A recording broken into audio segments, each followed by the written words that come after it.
محترم حضرات، آج بروز جمعرات 4 جون 2020 کے مطابق 11 شوال 1441 ہجری، آج جو ہمارا درس قرآن ہے وہ سورۃ الزخرف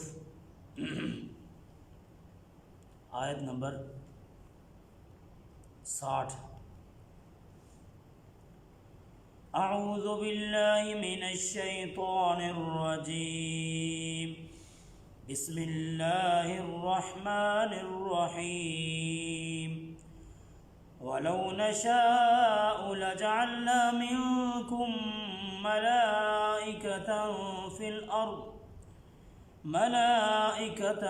فِي الْأَرْضِ يَخْلُفُونَ وَإِنَّهُ لَعِلْمٌ لِلسَّاعَةِ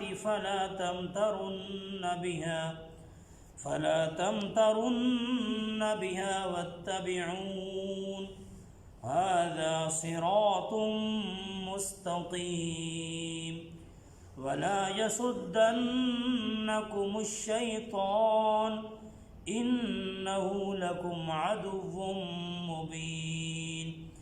ولما جاء عيسى بالبينات قال قد جئتكم بالحكمة ولأبين لكم بعض الذي تختلفون فيه فاتقوا الله وأطيعون إن الله هو ربي وربكم فاعبدوه هذا صراط مستقيم۔ صدق اللہ العظیم۔ ولو، اور اگر، نشاء، ہم چاہیں، یہ جو نون ہے نشاء میں، یہ جمع کا صیغہ بتا رہا ہے، ہم چاہیں، نون کا معنی ہم ہے۔ اگر ہو میں، سنگل کی بات ہو کہ میں چاہوں تو پھر الف آئے گا اشاء۔ اگر یہ ہو کہ تا، یہاں نون کی جگہ پہ تا آ جائے، تشاؤ، تو تا کا معنی ہو جائے گا تم، اگر تم چاہو۔ اور اگر یہاں یا آ جائے، یشاؤ، تو یا کا معنی ہے وہ، اگر وہ چاہے۔ تو یہ چار باتیں آپ نے یاد کرنی ہے۔ اشاؤ، میں چاہوں، نشاؤ، ہم چاہیں جمع، تشاؤ، تو چاہے، یشاؤ، وہ چاہے۔ اگر آپ ان چیزوں کو، یہ چھوٹے چھوٹے فارمولے ہیں، اگر آپ یہ یاد کر لیں گے تو قرآن پاک کے ترجمے میں آپ کو بڑی آسانی ہو جائے گی۔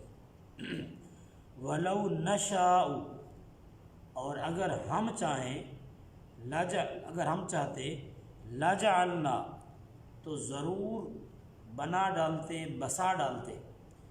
لام زبر لا کا معنی ضرور ہے، تاکید کے لیے، لفظ اصل میں جعلنا ہے، تو اس جعلنا کے لفظ پر تاکید لانے کے لیے رب العالمین نے فرمایا لَجَعَلْنَا، کہ ہم ضرور یہ کام کر دیتے، کیا، مِنْکُمْ، کہ تمہاری جگہ، لفظی ترجمہ ہے تم میں سے، لیکن یہاں مراد ہے تمہاری جگہ، ملائکتاً، ہم بسا دیتے تمہاری جگہ فرشتے، فی الارض، زمین میں۔ اگر ہم چاہتے تو تمہاری جگہ زمین میں فرشتے بسا دیتے، یعنی یہاں انسان نہ رہتے ہوتے، یہاں صرف فرشتے رہتے۔ اگر ہم یہ چاہتے، یخلفون، جو تمہارے جانشین ہوتے اور تمہاری جگہ پہ، یعنی وہ یہاں رہ رہے ہوتے۔ وَإِنَّهُ، اور بے شک وہ، یہاں جو ہو ہے، واو کا معنی اور ان کا معنی بے شک، ہو سے مراد یہاں عیسیٰ علیہ السلام ہے، کیونکہ بات پچھلی آیات میں عیسیٰ علیہ السلام کی ہو رہی ہے۔ اس سے آپ اندازہ لگا لیں، ہو سے آپ اندازہ لگا لیں کہ قرآن پاک کا پچھلی آیات میں کتنا تعلق ہوتا ہے، ربط کتنا ہے، تعلق کتنا ہوتا ہے۔ یعنی ایسا نہیں ہے کہ آپ قرآن پاک کی ایک آیت لے لیں اور اس کو آپ بیان کرنا شروع کر دیں، تو آپ کو ربط ڈھونڈنا پڑتا ہے کہ اس کا تعلق پچھلی آیت سے کیسے بن رہا ہے۔ اگر آپ پچھلی آیت سے تعلق نہ بنائیں تو ہو کا معنی آپ کو پتہ ہی نہیں چل سکتا مراد کیا ہے، کس کی بات ہو رہی ہے۔ تو پیچھے آپ کو، وہ آپ انگلش میں پڑھتے تھے، reference to the context, reference to the context, یعنی وہ جو سابقہ کے لائق ہے وہ آپ نے دیکھنے ہیں کہ بات جا کہاں رہی ہے۔ ہو سے مراد عیسیٰ علیہ السلام، وَإِنَّهُ، اور بے شک وہ یعنی عیسیٰ علیہ السلام، لَعِلْمٌ لِلسَّاعَةِ، ضرور قیامت کی ایک نشانی ہے، قیامت کے لیے ایک نشانی ہے، فلا تمترن بہا، بس آپ اس میں شک نہ کریں، واتبعونی، اور میری پیروی کرو، میری بات مانو۔ یہ جو واتبعونی میں نون کے نیچے زیر ہے، اصل میں یہ لفظ نون کے ساتھ زیر کے ساتھ چھوٹی یا بھی اس کے ساتھ تھی، یہ لفظ تھا واتبعونی، تو جو یا ہے وہ گر گیا اور نون کے نیچے زیر اس لیے لگا تاکہ یہ شو کرے کہ یہاں یا بھی تھا، تو اس کا ترجمہ ہوگا میری پیروی کرو، واتبعونی، میری پیروی کرو، میری اتباع کرو، ھذا، یہ صراط، یہ جو میری پیروی والا کام ہے یہ ایک ایسا راستہ ہے مستقیم جو بالکل سیدھا ہے، درست راستہ ہے، اگر تم میری پیروی کرو گے تو یہ سیدھا راستہ ہے۔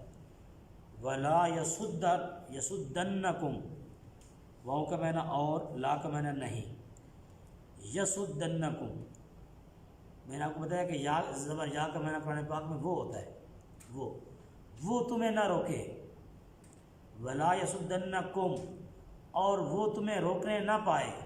یہ جو کم ہے یہ جمع کا صیغہ ہے، اس کا واحد کا ہوتا ہے، کاف زبر کا، کما کم، کا ایک بندے کے لیے، کما دو کے لیے، کم جمع کے لیے، تم سب کو روکنے نہ پائے، کون؟ الشیطان، شیطان تمہیں روکنے نہ پائے۔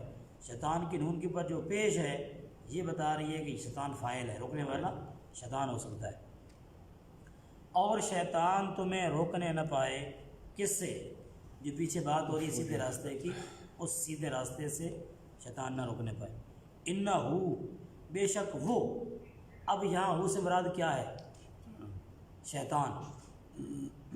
اگر غلطی سے، یہ قرآن پاک کتنا نازک مسئلہ ہے، اگر غلطی سے کوئی یہاں یہ سمجھ بیٹھے کہ یہاں اس سے مراد معاذ اللہ ثم استغفر اللہ، کہ یہاں عیسیٰ علیہ السلام مراد ہے، کیونکہ پیچھے تو ہو سے وہ مراد تھے، تو یہ کلمہ کفر ہو جائے گا، ایمان کا پرندہ اڑ جائے گا، ایمان نکل جائے گا دل سے۔ تو آپ اندازہ کریں کتنا نزاکت ہے، کتنی نزاکت ہے اس میں، اور کتنا غور و فکر ہے کہ ہر لفظ کو اور ہر لیٹر کو وہی سمجھنا ہے جو کہ اس کا اصل منشا ہے۔ تھوڑا سا آپ نے اس کو پھیر دیا ترجمے میں تو بات کہیں اور چلی جائے گی۔ یہاں ہو سے مراد شیطان ہے، انہو، بے شک وہ، یعنی شیطان، لکم، تمہارے لیے، عدوٌ، دشمن ہے۔ کون سا دشمن؟ مبین، کھلا واضح دشمن ہے، یعنی ایسا دشمن ہے جس کی دشمنی میں کوئی شک نہیں۔ ولما، اور جب، جاء، آئے، تشریف لائے، عیسیٰ علیہ السلام، جب ان کے پاس، بنی اسرائیل کے پاس عیسیٰ علیہ السلام آئے، بالبینات، بالبینات سے مراد معجزات ہے، یا بالبینات سے مراد انجیل اور تورات کی تعلیم ہے۔ عیسیٰ علیہ السلام نے، جب تک آپ پر انجیل نازل نہیں ہوئی تب تک آپ نے تورات کی تعلیم دی ہے، پھر آپ نے انجیل کی تعلیم دی ہے۔ قال، عیسیٰ علیہ السلام جب ان کے پاس تشریف لے آئے معجزات لے کر، واضح تعلیمات لے کر، تو فرمانے لگے، قد، بے شک، اس بات میں کوئی شک نہیں، جئتکم، جئتو، میں آیا ہوں، جئتو، میں آیا ہوں، اگر جمع کی بات ہو پھر ہوتا ہے جئنا، ہم آئے ہیں، جئتو، میں آیا ہوں، کم، تمہارے پاس، تم سب کے پاس، بالحکمہ، حکمت لے کر، حکمت کے ساتھ آیا۔ حکمت سے مراد نبوت بھی ہو سکتی ہے اور نبوی تمام تعلیمات بھی حکمت ہے۔ وَلِأُبَيِّنَ، اور میں اس لیے آیا ہوں تاکہ واضح کر دوں، واضح کر دوں وہ مسئلہ، لکم، تمہارے لیے، بعض الذی، وہ بعض کام، کچھ کام، الذی، جو، تختلفون، تم اختلاف کرتے ہو، تا زبر تا کا معنی تم، تختلفون، اصل تو اختلاف بعد ہے نا، تختلفون، تم اختلاف کرتے ہو، اور اگر یہاں یا لگا دیں یختلفون تو پھر وہ اختلاف کرتے ہیں. فیہ جس میں تم اختلاف کرتے ہو اس کو میں واضح کر دوں، میں اس لیے آیا ہوں. فاتقوا اللہ، پس تم سب اللہ سے ڈرو. فتقو جمع، پس تم اللہ سے ڈرو. وَأَطِیعُونِ، اور میری اطاعت کرو. عیسیٰ علیہ السلام فرما رہے ہیں کہ اللہ سے ڈرو، میری اطاعت کرو، جو میں کہتا ہوں وہ کرو. انا، بے شک اللہ ہوا وہ، ربی میرا بھی رب ہے، وَرَبُّكُمْ اور تمہارا بھی رب ہے.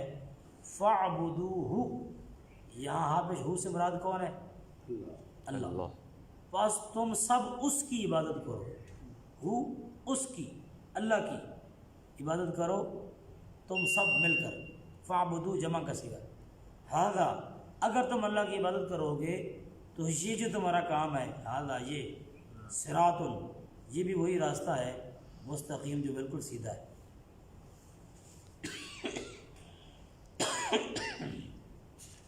پچھلی آیات میں آپ نے کل سماعت کیا، رب العالمین نے فرمایا کہ ہم نے فرعونیوں کو ان سے انتقام لیا جب انہوں نے ہمیں ناراض کر دیا.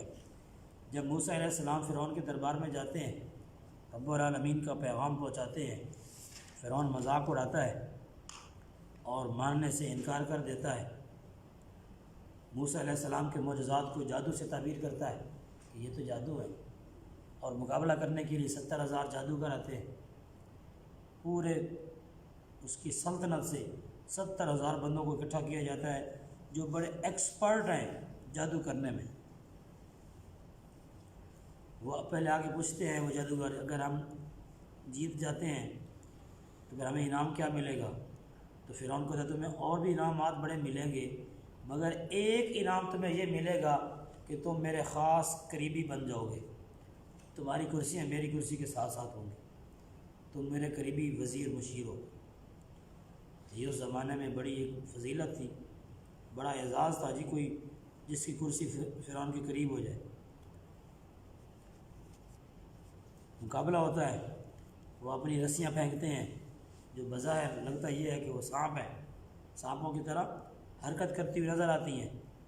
موسیٰ علیہ السلام دیکھتے ہیں 70,000 بندہ اگر ایک رسی تو نہیں نہ پھینکے گا، جس نے جادو کرنا ہے وہ تو کئی پھینکے گا. تو اگر 70,000 بندہ ایک رسی بھی پھینکے نا، ایک تو 70,000 رسی تو بنتی ہے، 70,000 سانپ تو وہ ہو گئے. لیکن وہاں ایک نہیں پھینکی گئی، کئی رسیاں پھینکی گئی. تو گویا لاکھوں کی تعداد میں سانپ تھے جو وہاں بنے. لوگوں نے دیکھا کہ اس رسیاں پھینکی ہیں، سانپ بن گئے ہیں جادو کے زور پر. اب 6 لاکھ سے زائد لوگ وہ ویسے تھے جو فرعون کے پیروکار جمع تھے، 70,000 جادوگر تھے. تو آپ اندازہ لگا لیں کوئی 7 لاکھ کے قریب تو یہی بن جاتے ہیں، 6.25 لاکھ. یہ سارا ایک طرف ہے مجمع، اور ایک طرف کیا ہے؟ موسیٰ علیہ السلام اور ہارون علیہ السلام 2 بھائی ہیں. باقی کوئی وہاں جاننے والا نہیں ہے، کوئی وہاں ان کو سپورٹ کرنے والا نہیں ہے، اکیلے ہیں. اس سے اب اندازہ لگا لیں کہ انبیاء علیہ السلام جب اللہ کی ذات میں ان کا بھروسہ اتنا کامل ہوتا ہے کہ جب وہ مقابلے کے لیے جاتے ہیں تو پھر ان کو یہ ٹینشن کوئی نہیں کہ ہمیں یہاں سپورٹ کرنے والا کوئی نہیں ہے، ہم پتہ نہیں جیت بھی جاتے ہیں یا ہار جائیں گے، یہ بندہ کیا ہوگا. اللہ کی ذات پہ اعتبار ہے، اعتماد ہے اللہ کی ذات پہ. تو جب لاکھوں کی تعداد میں سانپ میدان میں حرکت کرتے ہوئے نظر آتے ہیں تو موسیٰ علیہ السلام کو اللہ حکم دیتا ہے کہ اے موسیٰ ڈنڈا اپنا پھینک. جو ڈنڈا ہاتھ میں ہے یہ پھینک. یہ ڈنڈا وہ تھا، ڈنڈے کی تاریخ اگر آپ کو بتاؤں تو بڑی لمبی ہے. یہ ڈنڈا اصل میں جنت سے آیا تھا، آدم علیہ السلام لے کے آئے تھے. پھر ہر نبی کے پاس یہ ہوتا ہوا شعیب علیہ السلام کے پاس آ گیا تھا. جب شعیب علیہ السلام نے اپنی بیٹی حضرت صفورہ رضی اللہ عنہ کا نکاح حضرت موسیٰ علیہ السلام سے کیا تھا تو ساتھ یہ ڈنڈا بھی تحفے میں دیا تھا کہ یہ انبیاء کا ڈنڈا ہے، عصا ہے، یہ کوئی معمولی ڈنڈا نہیں ہے، تو یہ آپ اپنے پاس رکھیں. تو یہ شعیب علیہ السلام سے ہوتا ہوا موسیٰ علیہ السلام کے پاس آیا. لیکن جو اس نے کرشماتی ایک تعلیم جو دی ہے نا، ایک کرشمہ دکھایا ہے، وہ صرف موسیٰ علیہ السلام کی دست اقدس میں دکھایا ہے۔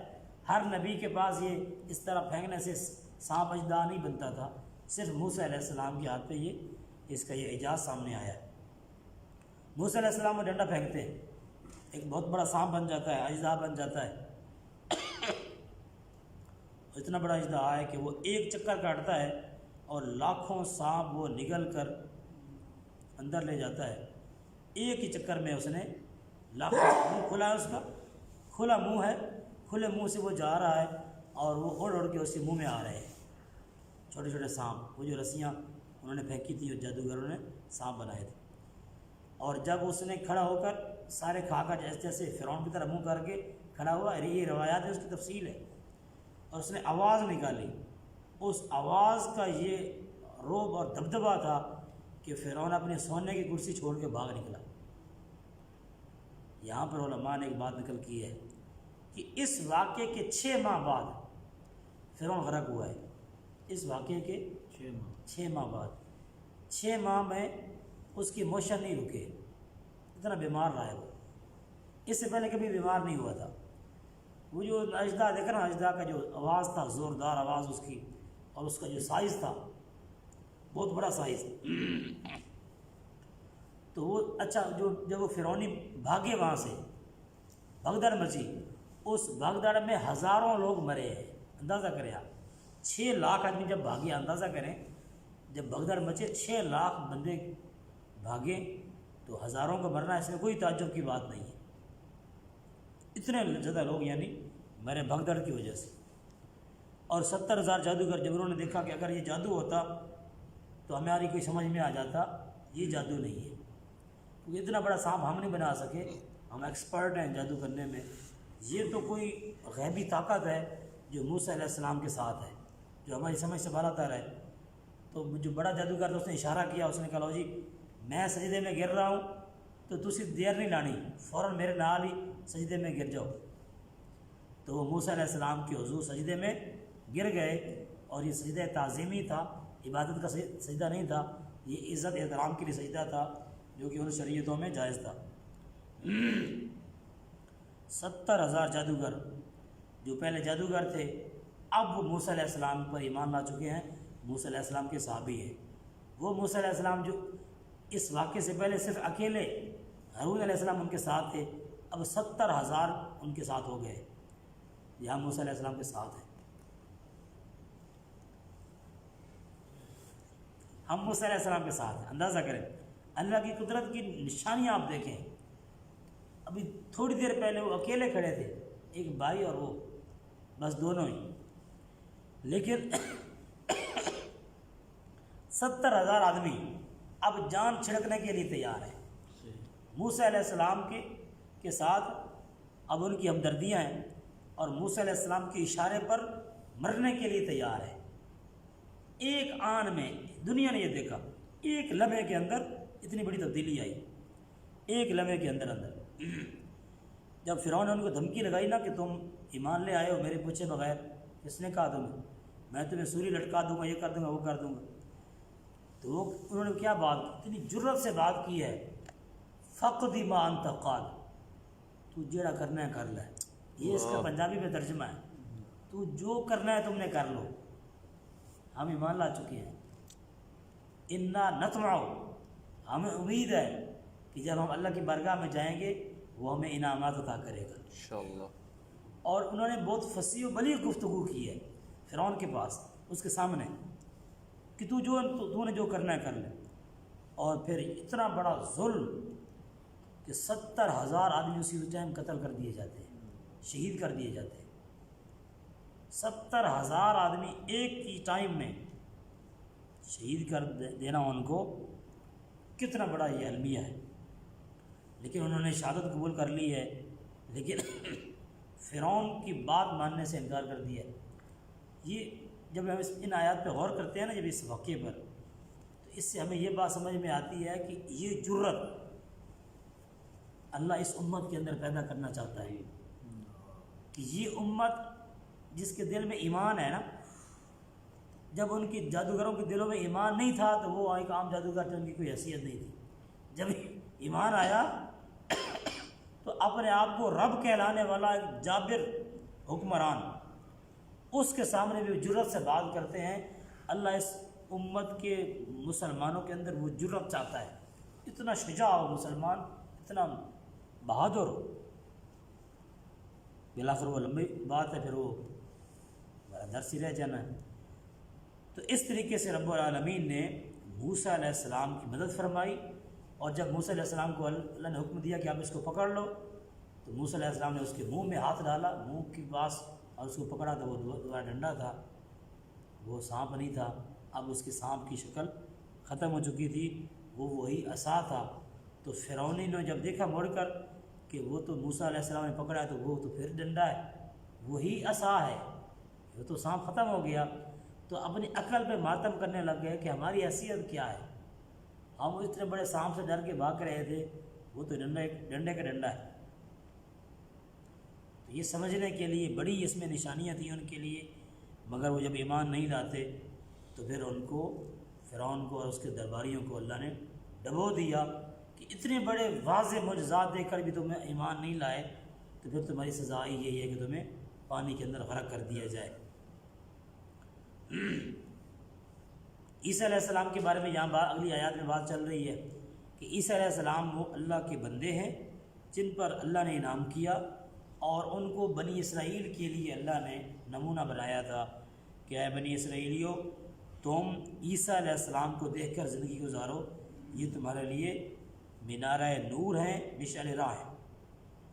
وَلَوْ نَشَاءُ لَجَعَلْنَا مِنْكُمْ مَلَائِكَةً فِي الْأَرْضِ يَخْلُفُونَ۔ اللہ فرماتے ہیں اگر ہم چاہتے تو ہم اے انسانوں تمہیں اس دنیا کے اندر آباد نہ کرتے، تمہاری جگہ پر فرشتے یہاں آباد کرتے، وہ تمہارے جانشین ہوتے، تمہارے وارث فرشتے ہوتے۔ تو اس سے یہ پتہ چلا کہ اے لوگوں تمہیں چاہیے کہ تم اللہ کا شکر ادا کرو۔ اللہ نے تمہیں نیست سے ہست کیا ہے، تم دنیا میں نہیں تھے، اللہ تمہیں دنیا میں لے کے آیا ہے، اللہ کا شکر بجا لاؤ۔ اور پھر تمہیں دنیا میں رہنے کے لیے یہاں کتنے اسباب مہیا کیے ہیں، اس زمین کے اوپر کتنی آسانی سے ہم چلتے ہیں، کتنی نعمتیں ہم اللہ کی کھاتے ہیں، روزانہ استعمال کرتے ہیں، فائدہ اٹھاتے ہیں، کتنی نعمتیں ہیں۔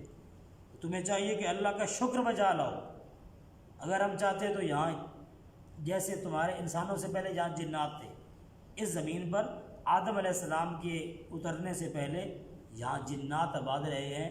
تاریخ کی کتابوں میں آتا ہے کہ یہ جو اہرام مصر ہے، دنیا کا عجوبہ اہرام مصر، اس کو بھی جنوں نے تعمیر کیا، آدم علیہ السلام سے پہلے کی یہ تعمیر ہے۔ یہ علماء نے یہ بات نقل کی ہے۔ تو جن جہاں آباد تھے تو اللہ نے انسانوں کو یہاں آباد کیا۔ وَإِنَّهُ لَعِلْمٌ لِلسَّاعَةِ فَلَا تَمْتَرُنَّ بِهَا وَاتَّبِعُونِ۔ اور عیسیٰ علیہ السلام ضرور قیامت کی نشانی، عیسیٰ علیہ السلام قیامت کی نشانی اس طرح ہے کہ جب آپ نازل ہوں گے تو یہ حدیث پاک میں بیان کر دیا گیا، قرآن نے بھی بیان کر دیا کہ لوگ سمجھ جائیں گے، یہ بات کلیئر ہو جائے گی کہ اب قیامت انتہائی قریب آ چکی ہے۔ عیسیٰ علیہ السلام نے 7 سال اس دنیا میں گزارنے ہیں جب آپ نے تشریف لانا ہے۔ ان 7 سالوں میں آپ نے شادی بھی کرنی ہے، آپ کے بچے بھی ہونے ہیں، مدینہ منورہ میں آپ کی وفات ہونی ہے، اور حضور علیہ الصلوۃ والتسلیمات کے پاس روضہ مطہرہ کے اندر آپ کو دفن کیا جائے گا۔ ایک قبر اقدس کی جگہ خالی ہے، 3 مزارات اس کے اندر ہیں، تو ابوبکر صدیق رضی اللہ عنہ، عمر بن خطاب رضی اللہ عنہ اور حضور علیہ الصلوۃ والتسلیمات، ایک کی جگہ خالی ہے۔ حضرت سیدہ عائشہ صدیقہ رضی اللہ عنہ فرمایا کرتی تھی کہ میری خواہش تھی کہ وہ جو ایک جگہ خالی ہے وہ میں اپنے لیے مخصوص کروں، لیکن جب مجھے رسول اللہ کا فرمان معلوم ہوا کہ وہاں تو عیسیٰ علیہ السلام نے آنا ہے، تو پھر میں نے ارادہ ترک کر دیا۔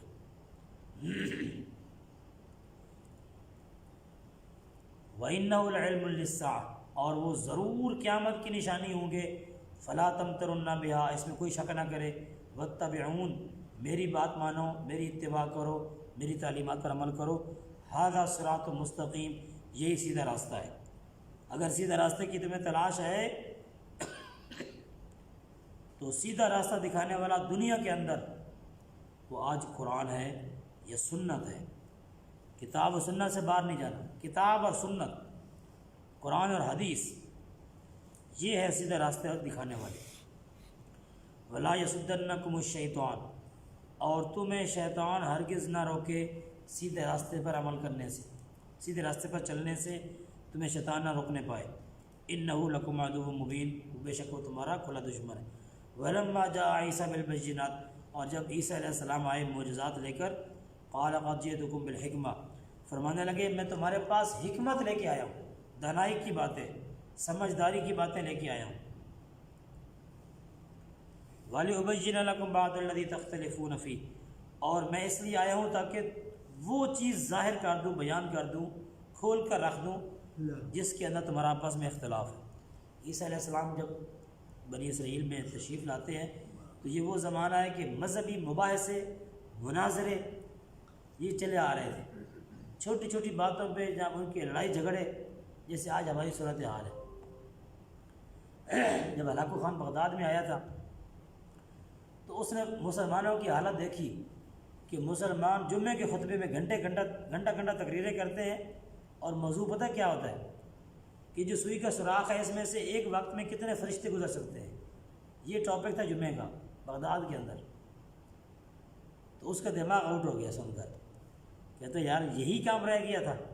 تو جتنے گزرتے ہیں تمہیں اس سے کیا غرض ہے، گزریں نہ گزریں تمہیں اس سے کیا، تم اپنا کوئی کام کرو. تو مسلمان ایک دوسرے کے جمعے کی تقریروں میں فتوے لگاتے ہیں. مولانا صاحبان فلاں دین سے نکل گیا، فلاں دین سے نکل گیا. ابن انشاء نے بڑی پیاری بات کی کہ جب اسلام نئے نئے آیا تھا نا تو اسلام میں ایڈمیشن اوپن تھا، ہر بندہ داخلہ لے سکتا تھا. آج کل ایڈمیشن بند ہے، صرف خارج کیے جاتے ہیں، داخل نہیں کیا جاتا، صرف خارج لوگوں کو کیا جاتا ہے. تو یہی صورت بغداد میں تھی. پھر دنیا نے دیکھا کہ ہلاکوں نے ایک دن میں 1500 علماء کو شہید کروایا، حتیٰ کہ اس کے گھوڑے کی ٹانگیں خون کے اندر ڈوبی ہوئی تھی بغداد کے اندر. اتنا خون بہا مسلمانوں کا. تو اس کی وجہ یہ تھی کہ اختلاف، جب یہ چیز آ جاتی ہے نا اختلاف، تو یہ ایک ایسی بیماری ہے جو انسان کی تمام، جو امت کی تمام وحدت کو پارا پارا کرتی ہے اور ہر قسم کے جو مضبوطی ہے اس کو ختم کرتی ہے، کمزوری لاتی ہے. قرآن کریم میں 70 سے زائد الفاظ آئے ہیں، یعنی یہ الفاظ آئے ہیں فلا تفرقوا، تفرقہ نہ کرو. دیکھیں ہم یہاں 5-7 آدمی بیٹھے ہیں، میں ایک بات کر رہا ہوں، ہو سکتا ہے آپ اس سے اختلاف کرتے ہوں، آپ کہیں جی میں اس بات کو قاری صاحب نہیں مانتا، میرا نقطہ نظر اور ہے. اس حد تک شرعن اجازت ہے، اس میں کوئی حرج نہیں ہے، یہ ٹھیک ہے، آپ اختلاف کر سکتے ہیں.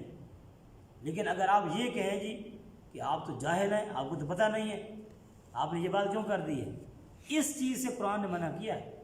یہ نہیں کرنا، جان یہ نہیں دینی، برداشت پیدا کرنی ہے.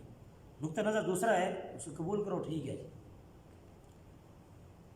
تو نقطہ نظر کا اختلاف ہونا یہ برا نہیں ہے. جو ہم مخالفت میں اتر آتے ہیں، گالیاں دیتے ہیں، فتوے لگاتے ہیں، یہ کام غلط ہے. تو عیسیٰ علیہ السلام فرمانے لگے میں اس لیے آیا ہوں کہ تم جس میں اختلاف کر رہے ہو اس میں تمہارا مسئلہ حل کروں. فاتقوا اللہ واطیعون، اللہ سے ڈرو، میری اتباع کرو، میری پیروی کرو، میری بات مانو، اللہ کا خوف دل میں رکھو. تو آج اس درس کے حوالے سے چونکہ ہمارا انٹرنیشنل یہ چل رہا ہے، ہمارے پاس جو فورم ہے یہ انٹرنیشنل ہے. میں پوری دنیا میں جہاں جہاں تک یہ آواز جائے گی انشاءاللہ، یہ میسیج ہے، یہ پیغام ہے، یہ ریکویسٹ ہے کہ مسلمان ایک دوسرے کے اوپر فتویٰ بازی کرنے سے باز آ جائیں، فتوے نہ لگائیں. اگر کسی کا نقطہ نظر دوسرا ہے تو یہ کہہ کر خاموشی اختیار کریں کہ جی یہ نقطہ نظر میرے نزدیک درست نہیں ہے، میں اسے اتفاق نہیں کرتا، باقی یہ تمہارا اور اللہ کا معاملہ ہے. قیامت کے دن اللہ فیصلہ کر دے گا کہ تم ٹھیک ہو یا میں ٹھیک ہوں، یہ فیصلہ قیامت کو ہو جانا ہے. صحابہ کرام کے درمیان اختلاف تھا، یہ نہیں تھا کہ تمام صحابہ کی ایک ہی رائے تھی، یہ تو ویسے ناممکن ہے، ہو ہی نہیں سکتا. آپ کے گھر میں 3 بیٹے ہیں، ہر ایک کی رائے مختلف ہوتی سوچ مختلف ہے ہر ایک کی. تو صحابہ کرام کے درمیان بھی اختلاف تھا، مگر کسی صحابی نے دوسرے کے اوپر فتویٰ نہیں لگایا. جب اختلاف ہوا تو وہ کہتے تھے ٹھیک ہے، اللہ جانے اور تم جانو، یہ معاملہ تمہارے تک ہے، ہم اس بات کو تسلیم نہیں کرتے. تو صحابہ کرام اختلاف ضرور کیا کرتے تھے، مگر مخالفت نہیں تھی. دل ان کے صاف تھے نا، ہمارے اصل میں دل صاف نہیں ہے، ہم بہانے تراشتے. چھوٹی سی بات اپنے مزاج کے خلاف ملی، بات کا بتنگڑ بنایا اور ایک طوفان بدتمیزی قائم کر دیا، گالیاں دی اور برے برے القابات سے اس کو یاد کیا اور اس کی غیبتیں کی، جگہ جگہ جا کے بیان کیا وہ تو ایسے ہے وہ تو ایسے ہے، اور اپنی نیکیاں برباد کی، دوسرے کا اپنے کیا نقصان کرنا ہے. فاتقوا اللہ، اللہ کا خوف دل میں رکھو، واطیعون، اور میری پیروی کرو. یہ عیسیٰ علیہ السلام نے اپنی قوم سے فرمایا. ان اللہ هو ربی و ربکم فاعبدوہ، بے شک وہی میرا بھی رب ہے، میرا پالنے والا بھی وہی ہے، تمہارا پالنے والا بھی وہی ہے، بس تم سب اسی کی عبادت کرو. عبادت جب تم اللہ کی کر رہے ہو تو جو جس طرح بھی کر رہا ہے نا اس کو کرنے دیں. ہمارے یہاں ہوتا یہ ہے کہ ایک آدمی اگر کسی دوسرے طریقے سے عبادت کر رہا ہے نا تو دوسرا آدمی اتنا غصے سے اس کو دیکھ رہا ہے کہ اس کا اگر بس میں ہو تو اس کو اٹھا کر کوئی چیز مارے. اس مسجد کی اگر آپ کو بات کروں، ایک صاحب مجھے کہنے لگے کہ صاحب میرا دل تو کرتا ہے مسجد نماز پڑھنے کو، لیکن میں آتا نہیں ہوں، ایک مسئلہ ہے. میں نے کہا کیا مسئلہ ہے؟ کہتے ہیں جی کوئی 2-3 آدمی ہیں، وہ اتنی اونچی آواز سے آمین کہتے ہیں، میرا تو دماغ ہی آؤٹ ہو جاتا ہے. تو میں نے کہا آپ برداشت پیدا کریں، اونچی آواز سے آمین کی حدیث موجود ہے. میں نے کہا حدیث پاک موجود ہے، آپ حدیث پہ عمل نہیں کرتے. میں نے کہا آہستہ آواز کی بھی حدیث موجود ہے، اونچی آواز کی بھی حدیث موجود ہے، بات صرف یہ ہے کہ زیادہ بہتر کیا ہے. اگر ان کے یہاں زیادہ بہتر اونچی آواز میں ہے تو وہ کوئی گالی نہیں ہے، کوئی بری چیز نہیں ہے، وہ یہی کہہ رہے ہیں کہ یا اللہ اس بات کو قبول فرما، ہماری اس دعا کو قبول فرما. آمین کا یہ معنی ہے کہ اللہ اس کو قبول فرما. اس میں بتائیں پریشانی والی کیا بات ہے؟ کوئی پریشانی اس میں نہیں ہے. کہتے نہیں میں تو گھر میں نماز پڑھتا ہوں، میں مسجد میں ہوں تو میرا تو دماغ آؤٹ ہو جاتا ہے. اختلاف، اس طرح کے اختلاف سے بچا جائے اور اپنے اندر برداشت پیدا کی جائے. عیسیٰ ایسا فرماتے ہیں کہ میرا بھی رب وہی ہے، تمہارا بھی رب وہی ہے، اسی کی تم عبادت کرو. جو جس طرح بھی عبادت کر رہا ہے نا اس کو کرنے دیں. کوئی ہاتھ چھوڑ کے کر رہا ہے، باندھ کے کر رہا ہے. ہمارا ٹارگیٹ یہ ہے یہاں مسجد میں کہ لوگ مسجد میں نماز پڑھنے آئیں، جس طرح ان کا جی کرے نماز پڑھے، جس طرح جس کا نقطہ نظر ہے نماز پڑھے. کم از کم جب مسجد آ رہا ہے نا تو وہ اللہ کی بارگاہ میں عبادت کر رہا ہے. کوئی نہیں جانتا کہ اللہ کی بارگاہ میں کون جو ہے وہ زیادہ متقی و پرہیزگار ہے، کون عزت والا ہے. ھذا صراط مستقیم، یہ ہے سیدھا راستہ کہ تم سب اللہ کی عبادت کرو. یہ سیدھا راستہ ہے، اس کی طرف ہم نے آنا ہے کہ ہم نے اللہ کو راضی کرنا ہے اور عبادت اللہ کی کرنی ہے. اس کے لیے ہمیں اپنی منزل کا تعین کرنا ہے کہ ہم نے کرنا کیا ہے. ہم نے جتنے بھی ضروری اور واجب کام ہیں ان کو چھوڑ کر معمولی چیزوں کو ہم نے پکڑ لیا اور اختلاف کرتے ہیں اور اس پہ ہماری بحثیں ہوتی ہیں اور بغیر علم کے، بغیر تحقیق کے ہم بحث کرتے ہیں. اسلام کی جتنی بھی چیزیں ہم بغیر سوچے سمجھے، بغیر پڑھے، اس پہ ہم بحث کرنے کے لیے 24 گھنٹے تیار ہیں. ہم سے کوئی میتھ کا سوال پوچھے نا تو ہم کہتے ہیں یار ہمیں نہیں آتا، یہ نہیں ہمیں نہیں آتا. میتھ والے ٹیچر کے پاس جاؤ. فزکس کا کویشچن ہے تو فزکس والے ٹیچر کے پاس جاؤ، ہمیں نہیں پتہ اس کے بعد. لیکن اسلام ایک ایسی چیز ہے ہم کہتے ہیں ہمیں سب پتہ ہے، جو بات کرنی کرو، ہم اس میں ضرور دخل دیں گے، بغیر سوچے سمجھے فتوے بھی دیں گے، ساری چیزیں کریں گے. ایک بار سے کوئی بندہ آیا تھا نا تو اس نے یہاں پاکستان میں کچھ دن رہا تو اس نے اپنی کتاب میں لکھا، کہتا ہے یہاں دو جو ہے نا بندوں کی بڑی کثرت ہے. 2 قسم کے لوگ یہاں بہت زیادہ ہیں. ایک تو یہاں مفتی بہت زیادہ ہے اور دوسرے یہاں حکیم بہت زیادہ ہے، ڈاکٹر. ہر بندہ آپ کو کوئی نہ کوئی مشورہ دے گا، یہ دوائی کھا لو، یہ نسخہ استعمال کرو، اور مسئلے کا حل بھی ہر بندہ دے دے گا. اس مسئلے کا جواب یہ ہے، اس سوال کا جواب یہ ہے. اللہ رب العالمین ہمیں اپنی کامل اصلاح کی توفیق عطا فرمائے. آمین. آخر دعوانا الحمدللہ رب العالمین. اللہم صلی وسلم وبارک علی سیدنا و حبیبنا و شفیعنا محمد مبارک وسلم. رب اغفر وارحم وانت خیر الراحمین. سمعنا واطعنا غفرانک ربنا و الیک المصیر. آمین. وصلی اللہ علی النبی الکریم وعلی آلہ وصحبہ اجمعین برحمتک یا ارحم. آمین.